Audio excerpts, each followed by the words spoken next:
Welcome back to day 4 of the Crazy Hockey Dads podcast mini camp. We are the Crazy Hockey Dads podcast, the unfiltered podcast for hockey parents. Zero politics, no sugarcoating. Not a little bit. We don't do any sugarcoating. Just real talk for hockey parents in the trenches. Episode 28. 28. We are past halfway. We're on the backside Past of hump day. Hump day. Yep. Let me get a. Oh, that's 2 times Tuesday. What the hell am I thinking?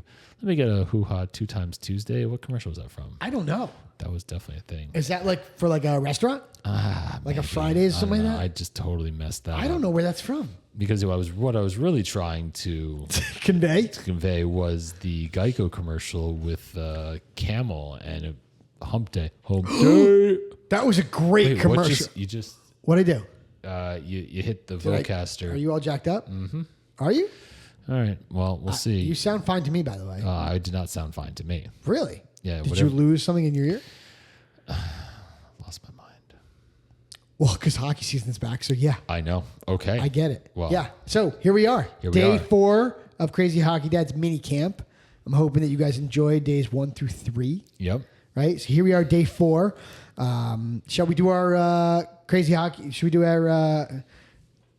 you got to give me the signal. Tell me exactly what that means. Scott's giving me hand signals, and I have no idea what he's trying to tell me. So just tell me. Yeah. So if you could adjust... Can you plug it in? You want me to... You can't hear? Oh, Scott's mic's I don't know. Something's a little sensitive over there. Yeah, hold on. Let me fix you here. Does that work? Yeah. Now just maybe leave it. Are you good? I think so. Okay. Until you mess it up again. It's not my fault? I mean, you're the one that's sitting next to the thingamabob. Fair. Because that's a technical word. Fair. Anyway, so here we are. Should we do a little shout out to our partners? Yeah. Howie's Hockey, the greatest logo in youth hockey other than Crazy Hockey Dads. Okay, sure. And maybe Rink Life. Coming soon, people. Coming soon. So Howie's Hockey, Crazy 10. Use our Crazy 10 discount code for 10% off. As the season barrels on here, tape, laces, gear, bobbleheads. Candles. So good, they're candles. The candles smell fantastic. I was in the pro shop the other day and there was someone looking at them. Stick wax? Yeah, stick wax. And they got the yellow tin and the blue tin. They both smell great. Delicious. Yeah, and the candles are tremendous, by the way. Did you took yours home, right? You got it? Yeah, you ever burned it? I did, yeah. It smells so good. Yeah, dude. Yeah. So Howie's Hockey, Crazy 10. We love Howie's. Pro Stride. Pro Stride, CHD 10 for 10% off. Angelo Surse and his power skating clinics. If you're in an area, he is tremendous. And then API, Eric, Athletic Performance Insight. We love Eric. If you guys need a game tagged, if you want to kind of do something a little different with your team, with your kids off the ice, I think that's a very good move, and they will tag a game for free. They will. Awesome. Yeah. I love it. Fantastic. Yep. All right, so here we are, day 4 of our mini camp, right? Yep. Hopefully days 1 through 3 helped you, like I said. And what are we talking about today, Scott? I'm looking to see my notes here. So listen, we're talking about confidence. Confidence. Okay. Right. And keeping your kid in a positive headspace. Yes. And ultimately, we're talking about helping protect your kid's mindset, especially when it gets ugly. And really the takeaway here is, helping them. No, I don't take away is the right word, but we want to talk about ways to keep our kids mentally upright, after tough games, bad shifts, rough weekends. Yeah. Because they're going to happen. Right. And we also, on one hand, you don't want to sugarcoat it, but you also don't want to. Because we don't sugarcoat anything here. No, but you also don't want to completely flatten them, right? You don't want to overcorrect and, be a broken record or hit them over the head with it.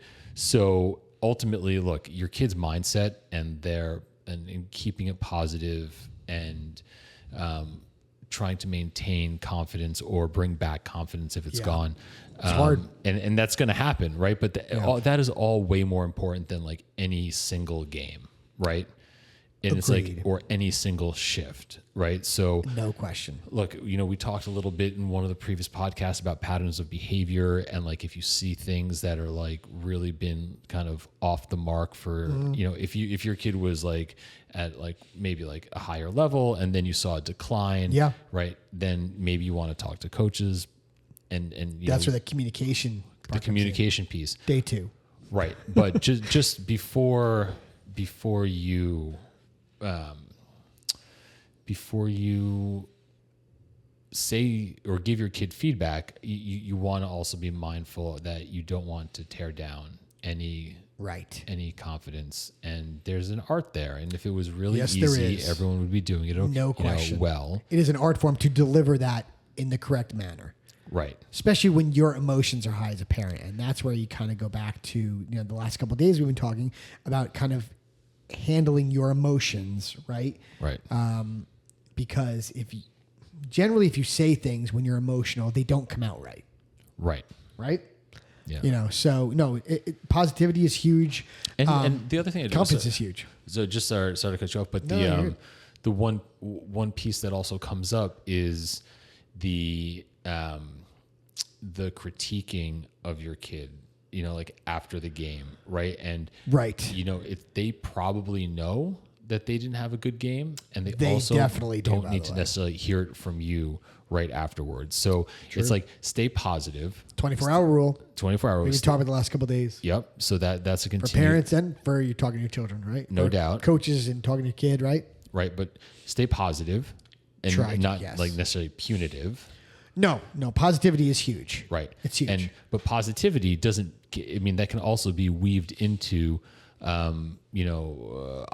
feedback that, negative feedback or, opportunities for improvement. So it's like, hey, Otto, and I'm just making this up all the time, but it's like, hey, listen, I saw that, on like, this game, it wasn't your best game. Yep. But, you've been getting better here, here, and here. It's kind of that balancing act of like, no question. I don't know what there's different people give you different ratios, but for every 3 bits, or like for every one piece of negative feedback, you better have like 3 positives, 2 or 3 to like make up for it. My wife says 2 stars and a wish. Okay. 2 things you did positive and something that we wish you would have done better, or we wish you would have done differently to try, right?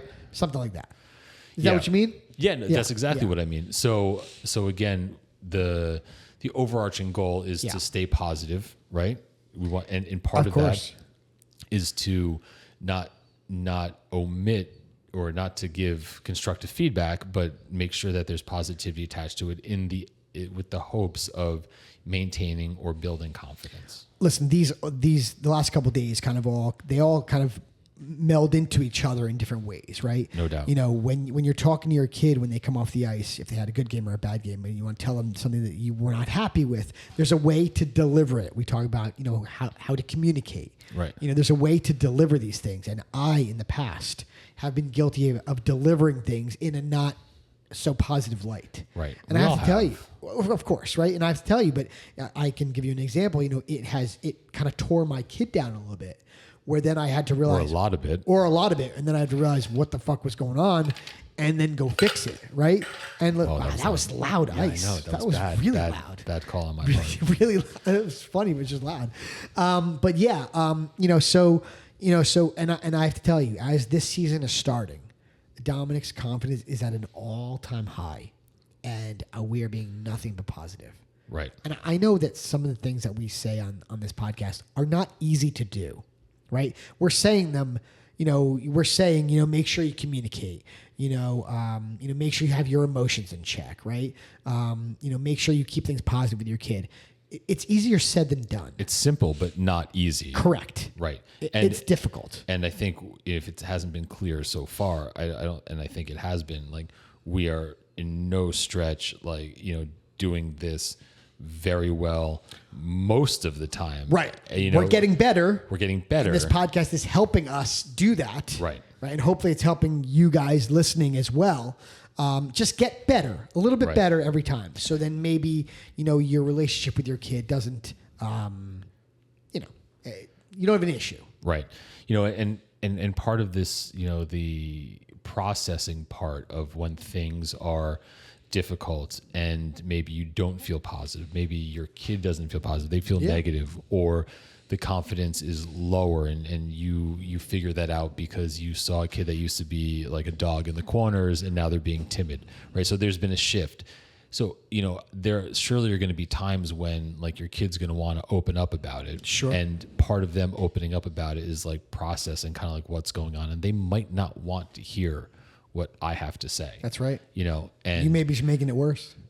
Without a doubt. Yeah. So I think there will be opportunities when, I just need to sit there and I just need to listen. Now, I hope that, Otto's going to feel confident and, to talk, confident, period. But what I was trying to say was that he'll be willing and able to have those conversations with me. But I'll tell you this much, if he's convinced that if he shares stuff like that with me where he's not feeling good about himself and I start comparing him to other kids. He's not going to tell you anymore. There's not a chance we're having that conversation. No, there's not. You know what he's I mean? He's not going to come to you. Right. Yeah. And you don't want that as a parent. You want your kid to be able to come to you and have a conversation with you.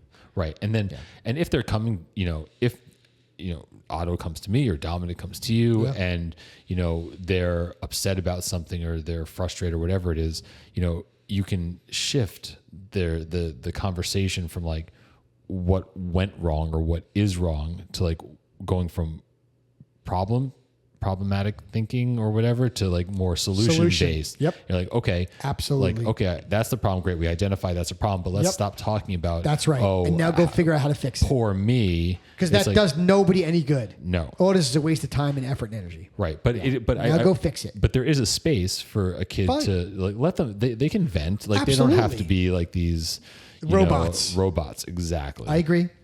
But you're right. That was actually a very good call by you because I think you're 100% right. And I'm a solutions kind of guy. Yeah. I don't dwell on like things.